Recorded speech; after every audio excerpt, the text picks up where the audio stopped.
Welcome back, everybody, to the Additive Snack Podcast. I'm your host, Fabian Feld, and today I'm super excited for various reasons to dive deeper into additive manufacturing, high-performance parts, and motorsports. And for that, I don't really think there's a better guest than Stefan Seidel. He's the Chief Technology Officer at Pankl. And if you're not familiar with Pankl, Pankl is a leading supplier to the racing, to the aerospace, and in general, high-performance sector. And very interestingly enough, has been a leader in additive manufacturing for a long time. And therefore, today we're going to dive deeper into how Pankl approaches additive manufacturing for production applications, but also for highly innovative performance applications. And we're also going to dive deeper into motorsports, additive manufacturing, and that interface, which is really, really interesting, especially if you are a motorsports fan, such as I am. So before we begin, one more thing to mention. Stefan is out of the beautiful country of Austria, our first guest from Austria. I think it's really awesome to see how Pankl is influencing the global world of various industries. So without any further ado, Stefan, welcome to Additive Snack. A warm welcome from warm Austria. It's a pleasure to be with you, and I'm also delighted to share some insights into Pankl, additive manufacturing, and the motorsport industry. Awesome. Well, it's good to hear that it's warm in Austria. Last time I was there, it was quite chilly, but if you're skiing, that's kind of the point. So Stefan, I've been watching Drive to Survive. The new season just came out. I'm also going to be at the F1 race in Austin this year. So right off the bat, if I watch very closely, which additive manufacturing part should I be on the lookout for when I watch these races? I mean, in general, it took quite some while to establish additive manufacturing in high-performance motor racing.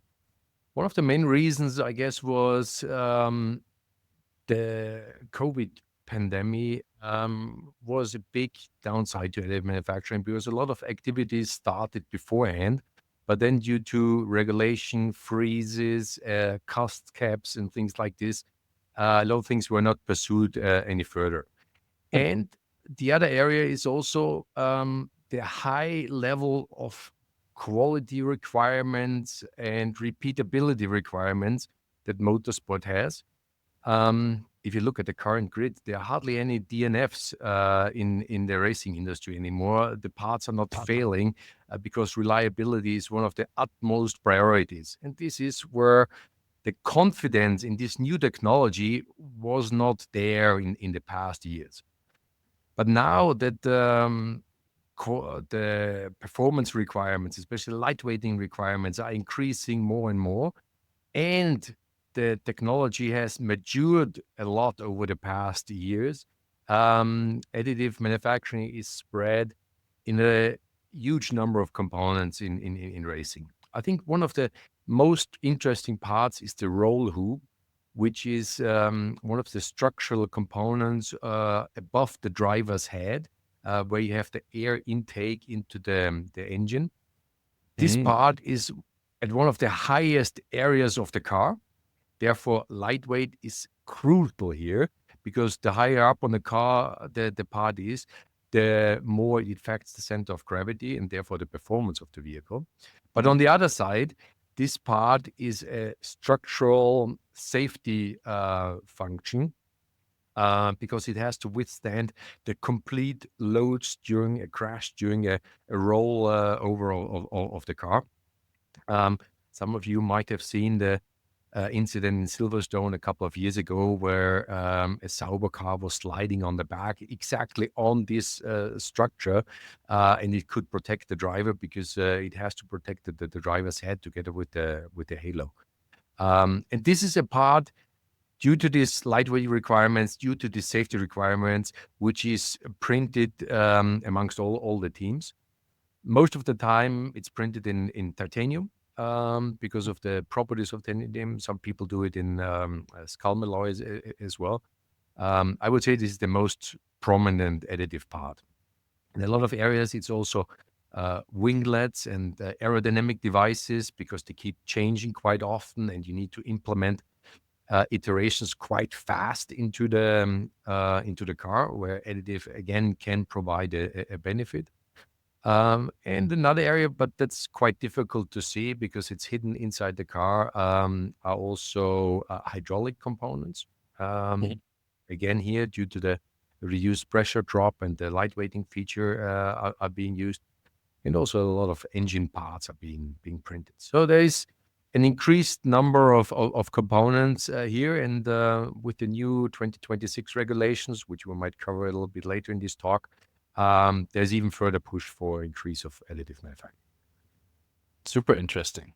And I mean, you mentioned that really after the COVID pandemic, so really after 2021, additive manufacturing adoption increased quite significantly. How has that changed the Formula One as a whole? Well, I think it's always the strive for highest performance and lightweighting, which has always been a key essential in Formula One and in motorsport in general. And this is something where additive can provide a lot of benefits. But it took the teams, it took the suppliers, it took all the R&D partners quite a while to really establish the proper database in terms of fatigue properties, in terms of material data, in terms of design criteria, and the confidence of the quality departments, that we have repeatable parts, and how to detect the repeatability of the process in order to fully implement this new technology in the design.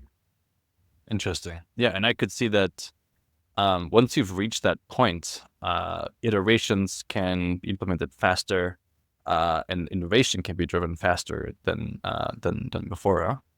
It's always this first step when you want to adopt a new technology, a new design. It's always this first hurdle you need to overcome in order to convince all the stakeholders you have, if it's quality, production, design, that there is a benefit and there is not a higher risk of a failure of the part involved.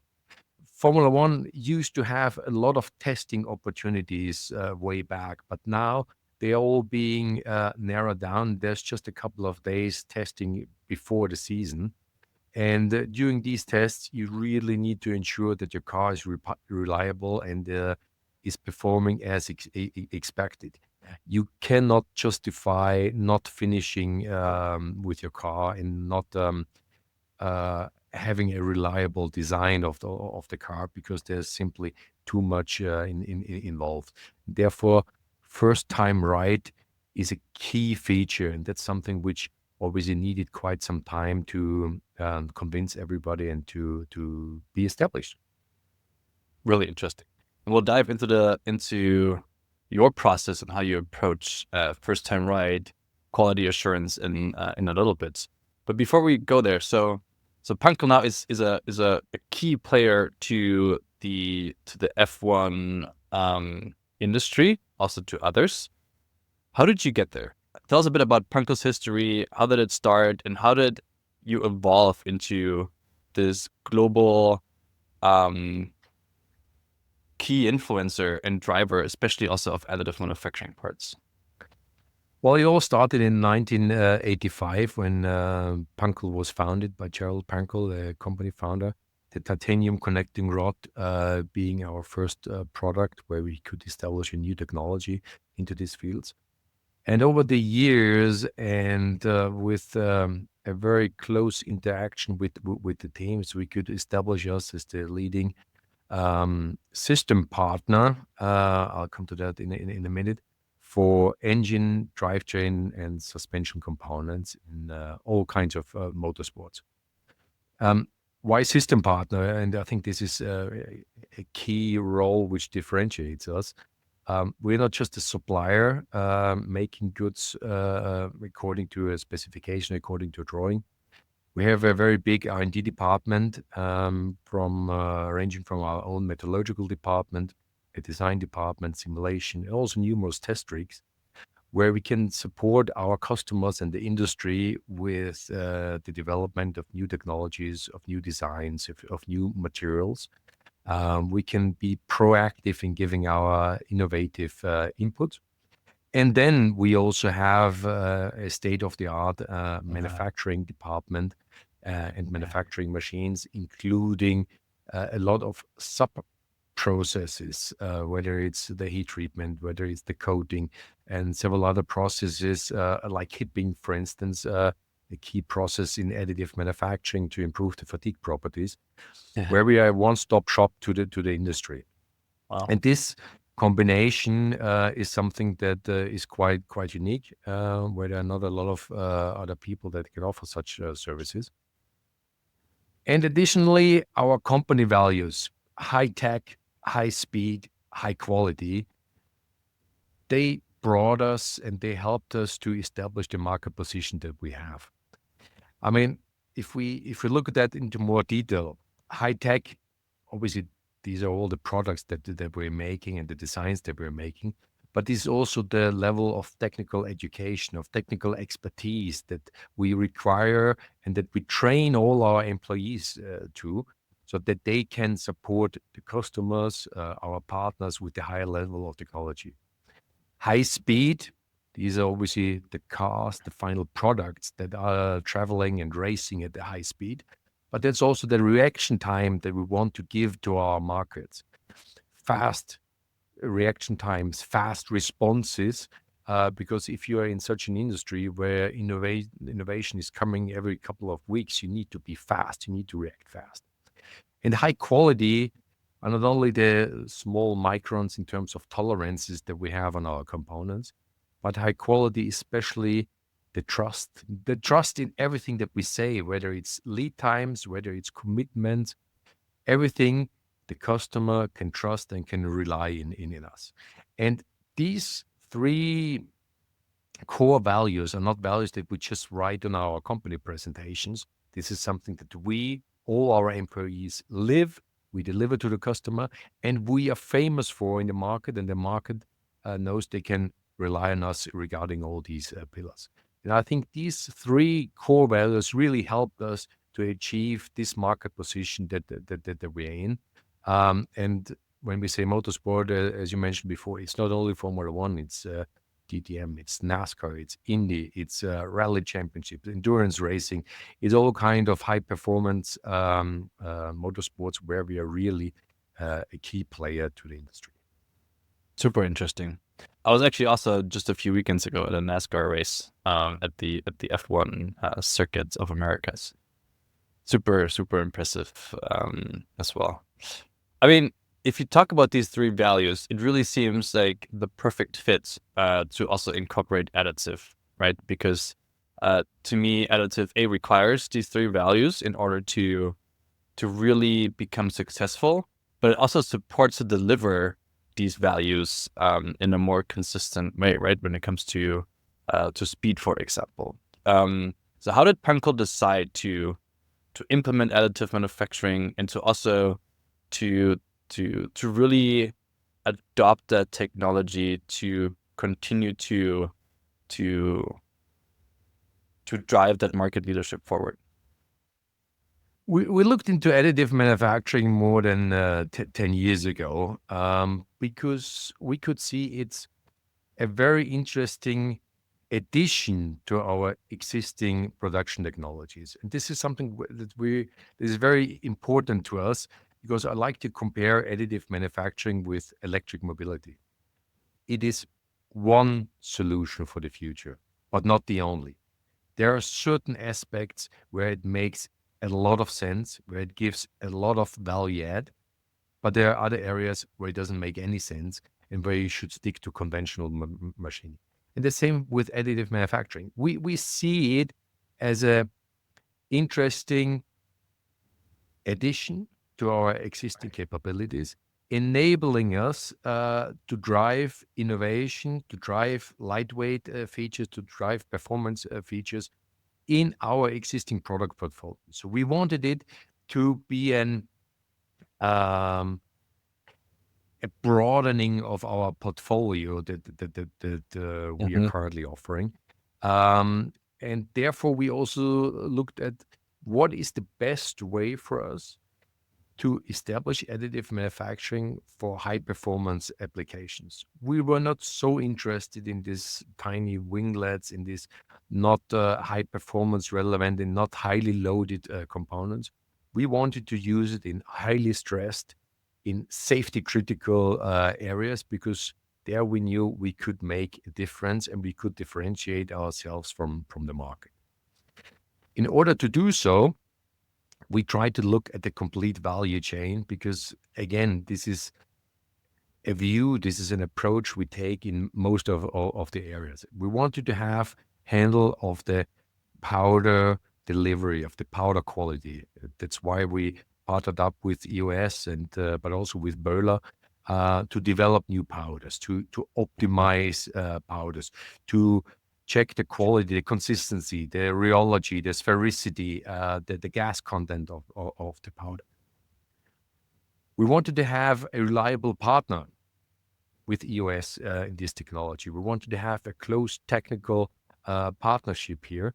And this is something where we found the perfect partner with EOS, giving their approach to additive manufacturing, giving their background in this technology, and having a very close link here and a close technical partnership, being a beta tester for new machines, being a beta tester for new software solutions, and also giving them our input, our market view, our expertise.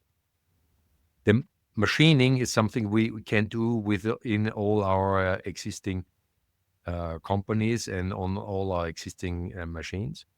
The post-treatment is something we can do in all our heat treatment furnaces that we have within the group for steel, nickel-based alloys, aluminum, and titanium. Additionally, we invested in the HIP, as I mentioned before, because we could see that using the HIP technology is something that enables you to significantly improve the fatigue properties, but also to increase the consistency and the quality level of the components. And we had the test rigs, or we have the test rigs at hand, where we can then do the final check and the validation of the new components within our premises. And having this closed loop here is something which enables us to establish this technology in new areas and in new applications. Super interesting. I mean, the amount of vertical integration that you have gone through is very impressive.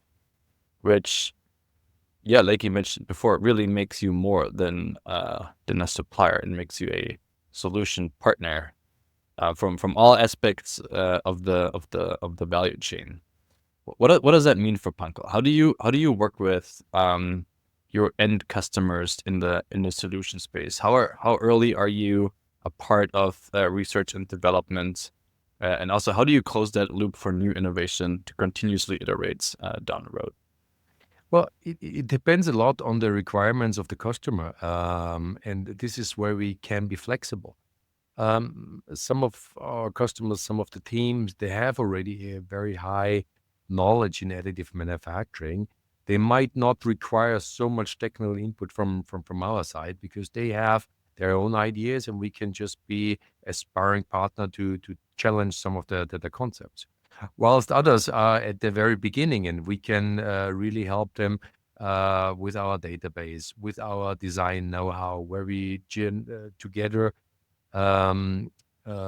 do design workshops, design for additive manufacturing workshops, where we educate our customers.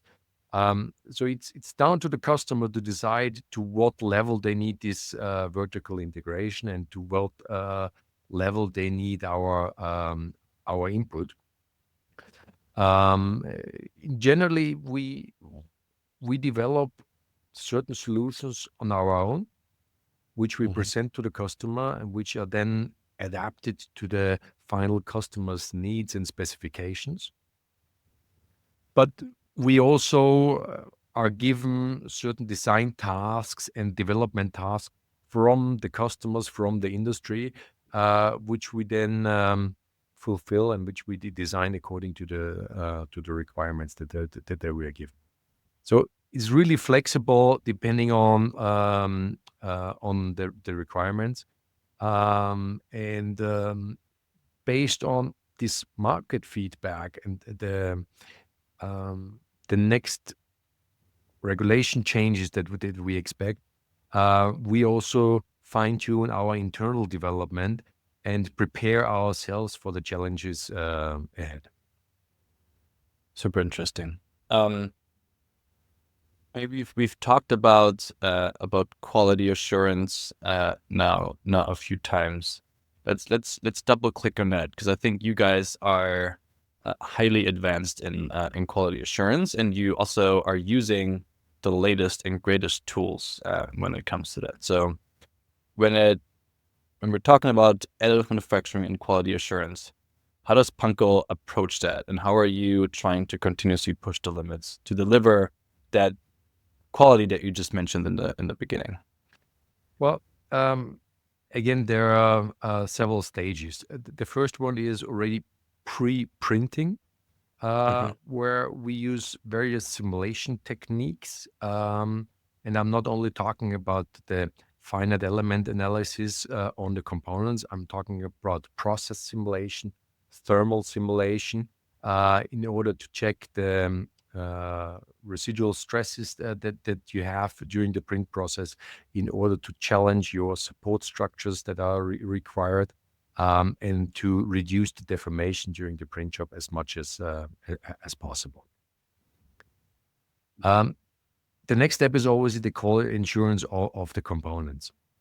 Whilst in the past, a lot of people used to rely on tensile samples, tensile probes, and the combination of X-ray and CT scan. I'm really not a fan of that, because first of all, a tensile sample is in one area of your build plate.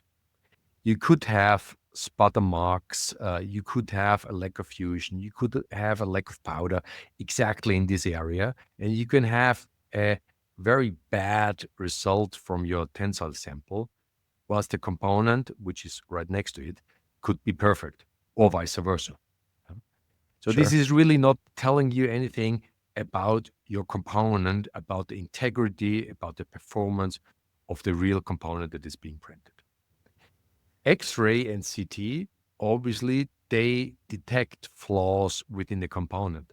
But sometimes we're talking about so small defects, the pore sizes being so tiny that on a massive component, it's very, very difficult to detect them. Or you might need to use very expensive and very high-end, high-class CT scanners and X-rays in order to really detect these fine pores. And it is just checking something which should be right beforehand and not giving you a feedback on the process itself. So we are looking, and we are currently establishing the so-called OT monitoring, the optical tomography, a feature that EOS developed. And for me, this is the only means to detect problems in situ during the build process, because you generate an energy histogram during your build process.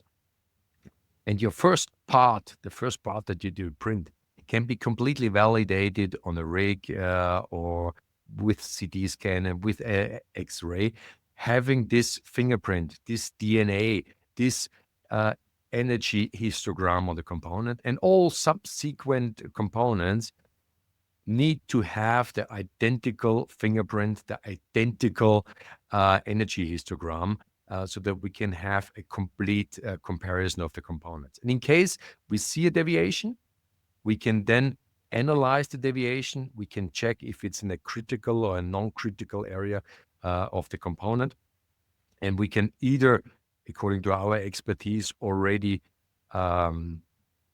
release together with the customer that this part is still fine for use, or we need to do another evaluation in order to define if it's that. But this is for me really the only process that I know of that is really giving you this in situ process evaluation and process quality check.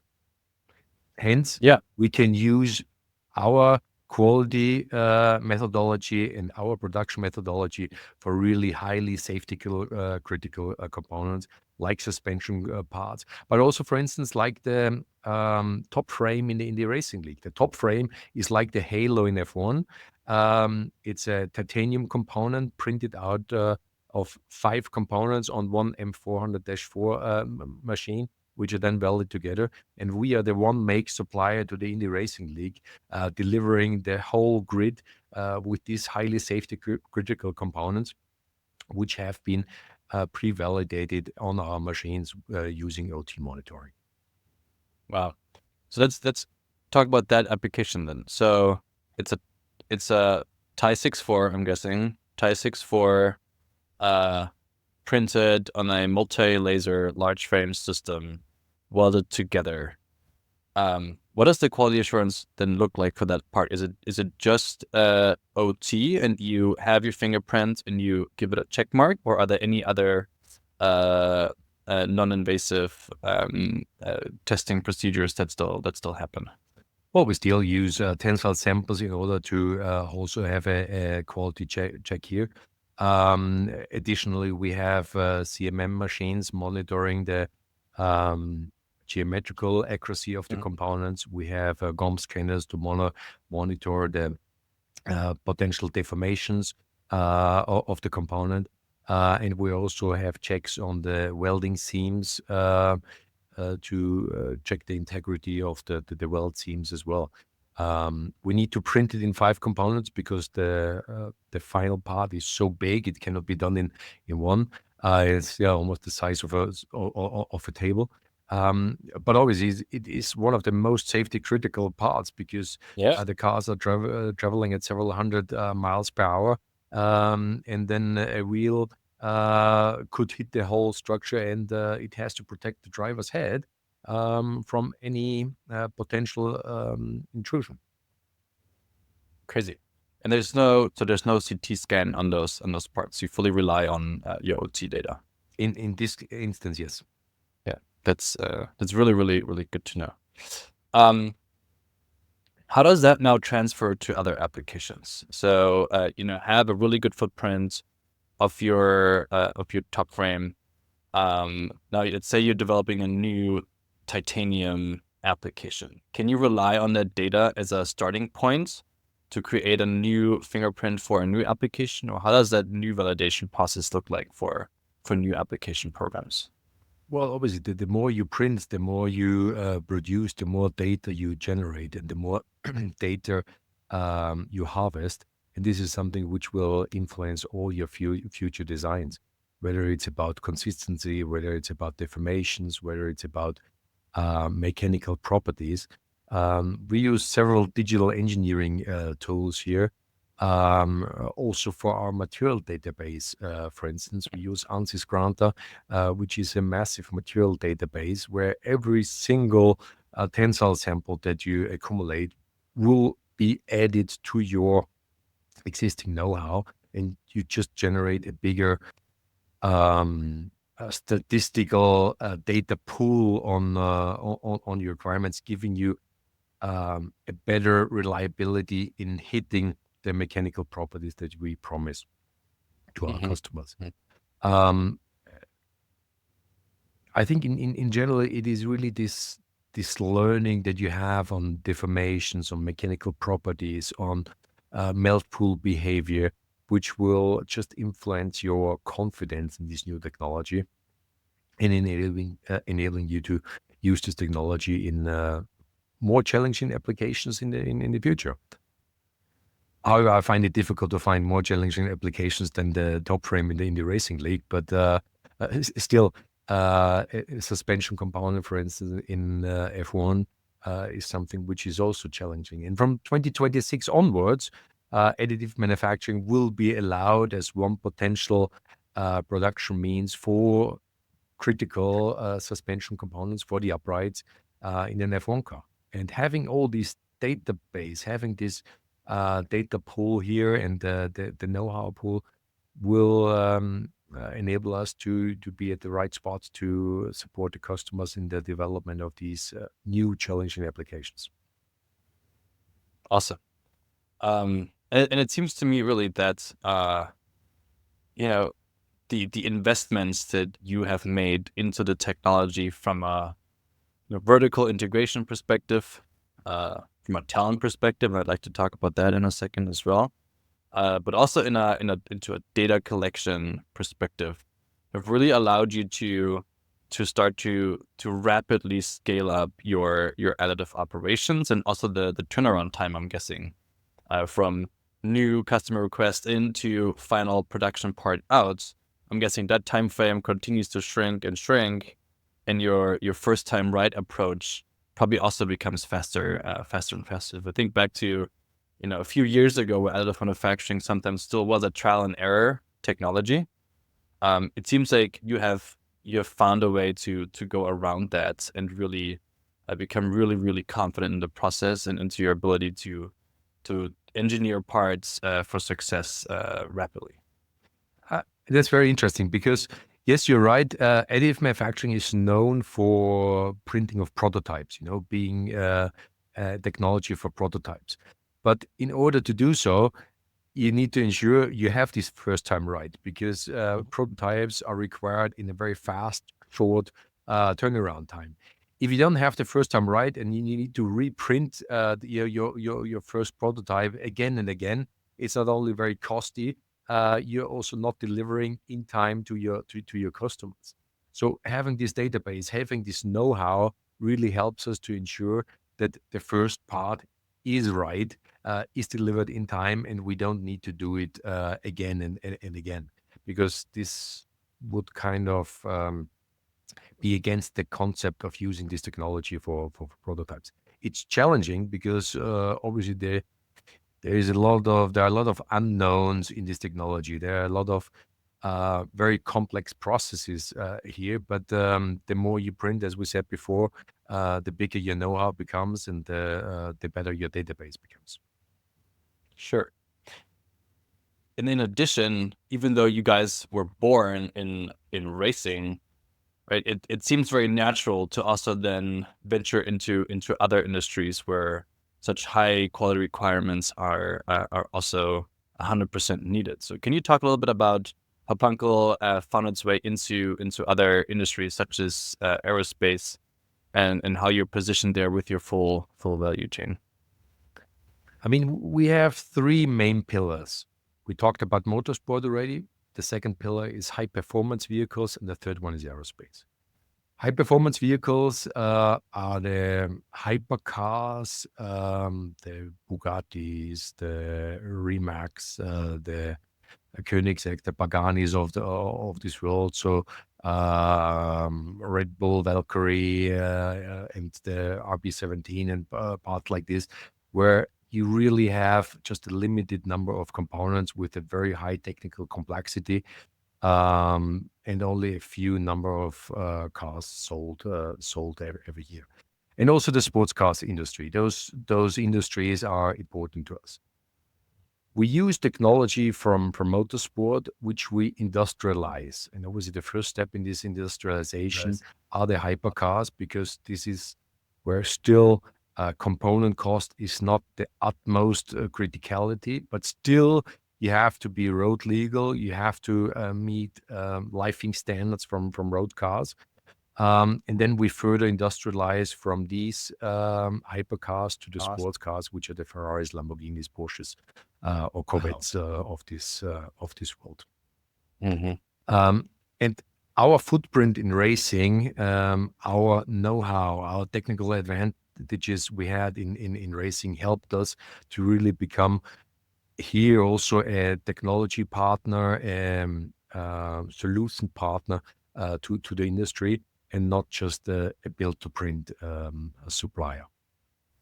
Additionally, we could see a lot of synergies from the motorsport industry with the aviation aerospace industry, which originally originated in shafts, because we started off with tail rotor shafts for helicopters. They are quite similar to prop shafts in racing applications. Long shafts, safety critical, high speed, high torque. The fast reaction speeds and the fast turnaround times in racing helped us to conquer market share in these industries, because we simply had a different approach than existing suppliers. Whilst on the other hand, the safety requirements, the quality requirement, the quality assurance we had in aerospace helped us to increase the quality standards we have in motorsports. So it was really something working in both areas. At a certain point, however, we separated the companies and we had our own aerospace division, because simply the homologation time frames, the project timelines were completely different. In motorsport, you were producing something in several weeks, and there were only a couple of per year, and then they were never produced again. Whilst in aerospace, the initial development homologation phase can take years, but then you will deliver the same part without any changes over numerous years in the future. This was quite challenging to have within the same organization. That's why we decided to have two different entities here within the Pankl Group. Interesting. And do these two entities share resources such as engineering, or are they completely separated? For example, when it comes to additive, do you leverage your experience and your data from motorsports for your aviation division, or are they somewhat separate?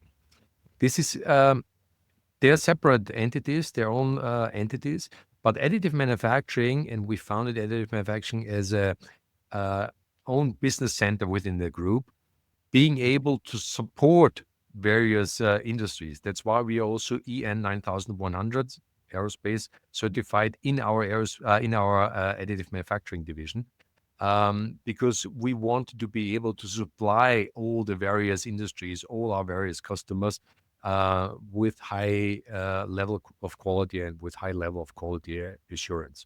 So this is like a support function for the various entities within the group, because the core know-how in additive is the same whether I use it for racing or for aerospace applications.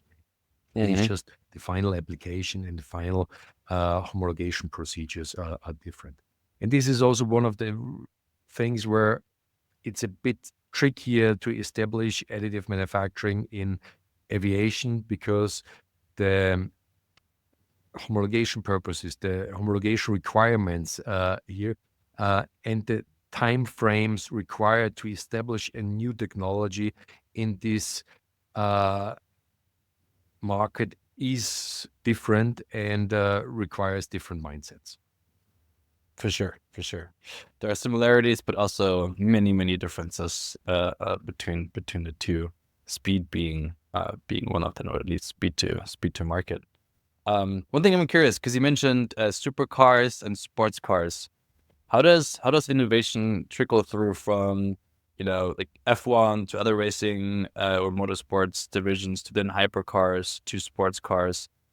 At least from what you know, where do we find additive parts in conventional sports cars today?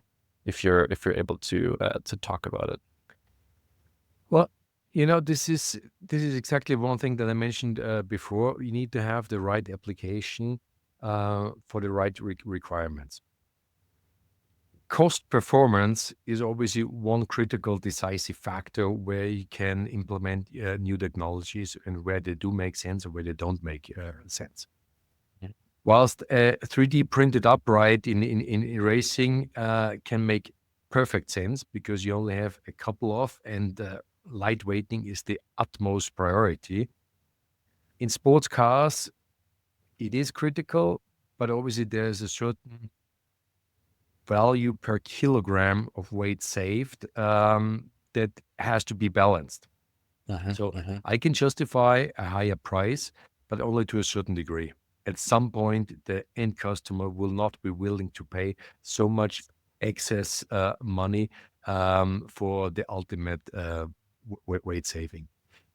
Therefore, it is rather the smaller components, because for the smaller components, it is easier in powder bed fusion technology to be competitive, especially in areas where I might not need a tooling, where I can eliminate one-off costs.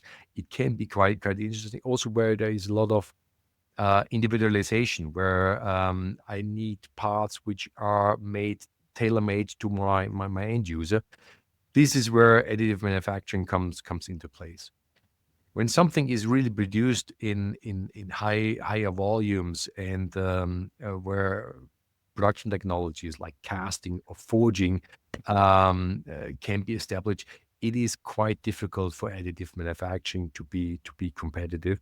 And we have to accept this. Yeah, we cannot make something fit if it doesn't fit, and therefore we should look at areas where we see a technical advantage, where we see general advantage for the end user, and in some areas this might lead to a successful product. In some areas, which are simply say, move on, let's go to the next one.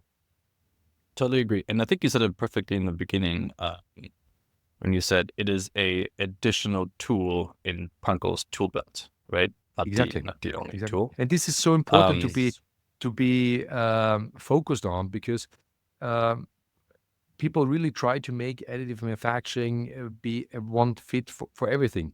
This will not work. You need to look, where is the biggest benefit, where I get the biggest bang for my buck for this technology, and then really elaborate on that.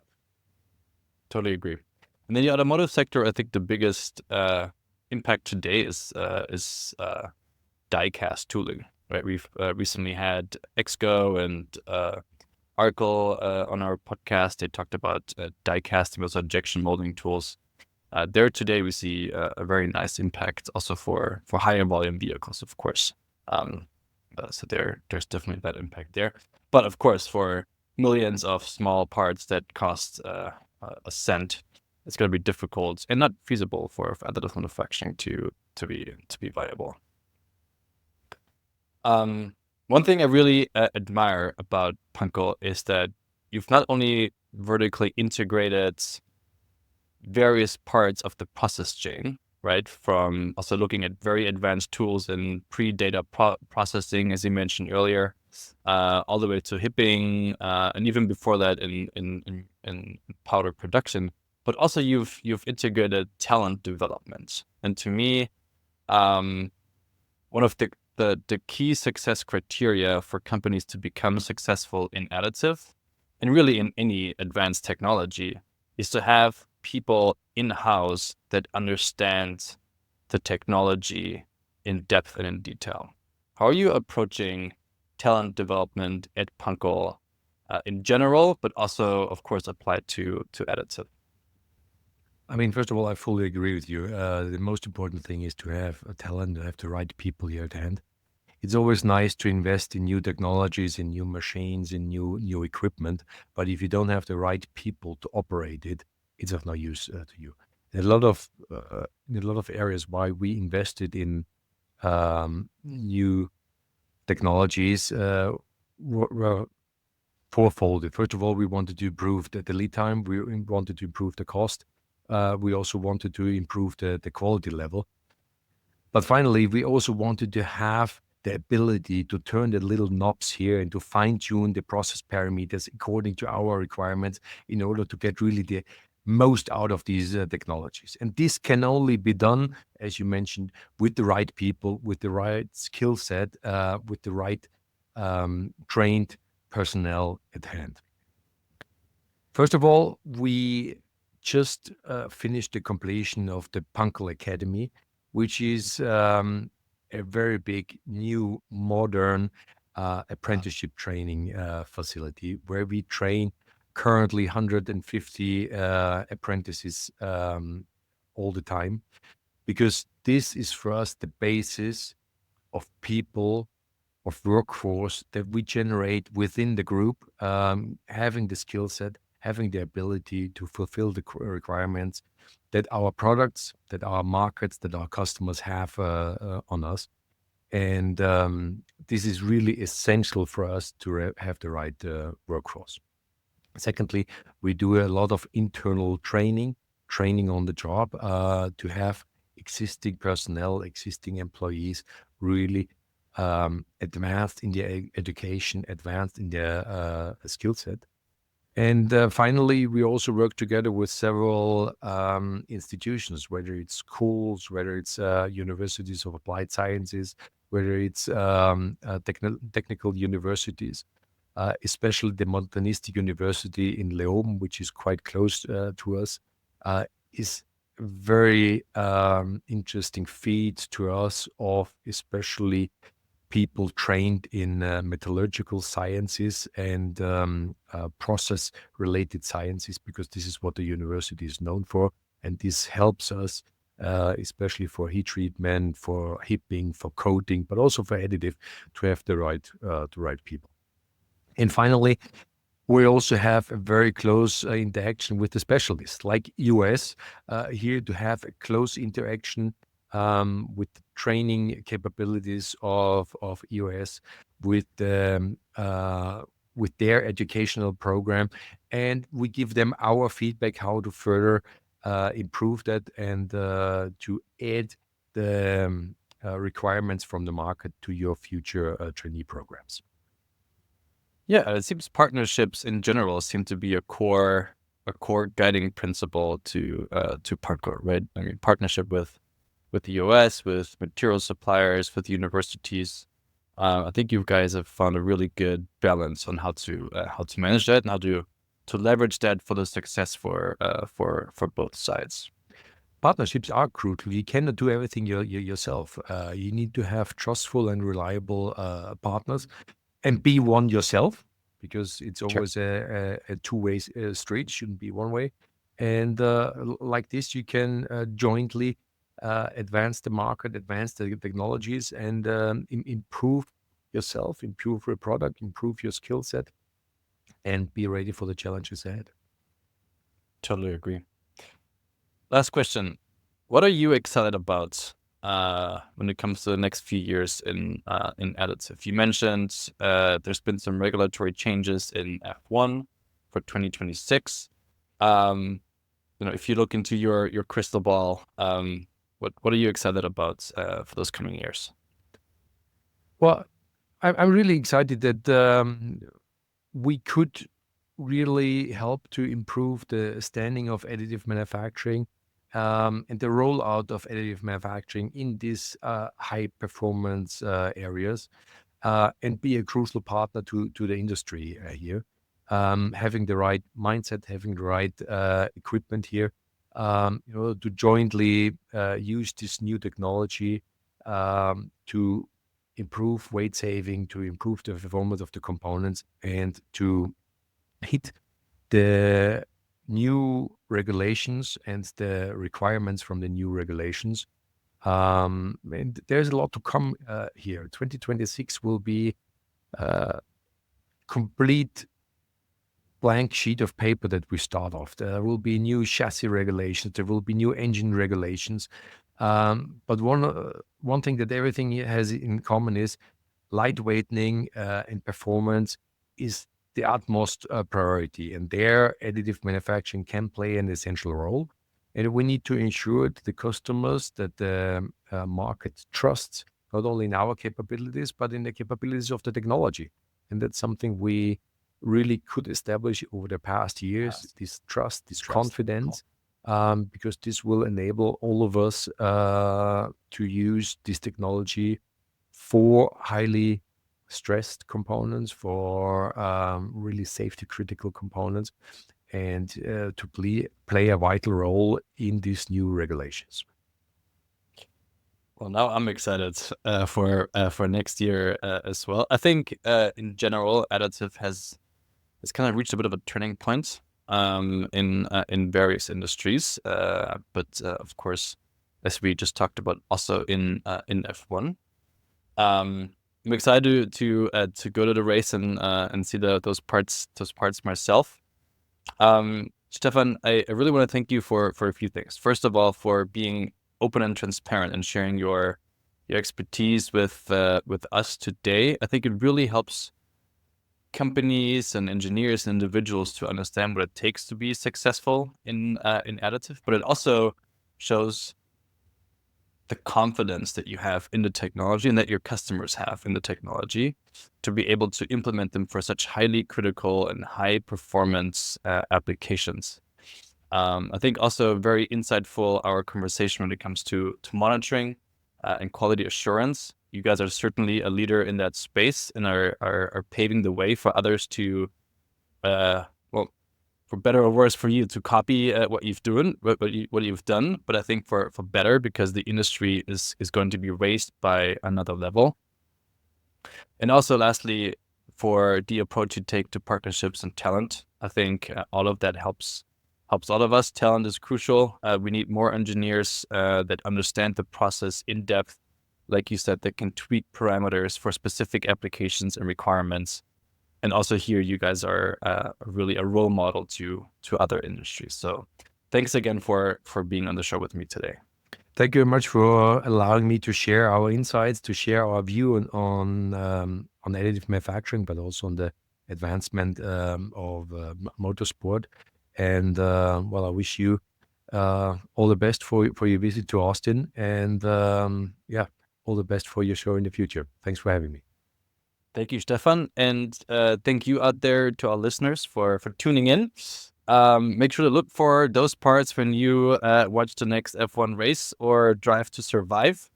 If you like this episode, feel free to share it with a coworker, a friend. Feel free to comment if you're watching on YouTube, or leave up to a 5-star review on your favorite podcast platform. We'll continue to record awesome episodes weekly. We'll also be live at Rapids, recording episodes there. So if you make your way to Rapid in Detroit this year, come and swing by. And then I will see you next time.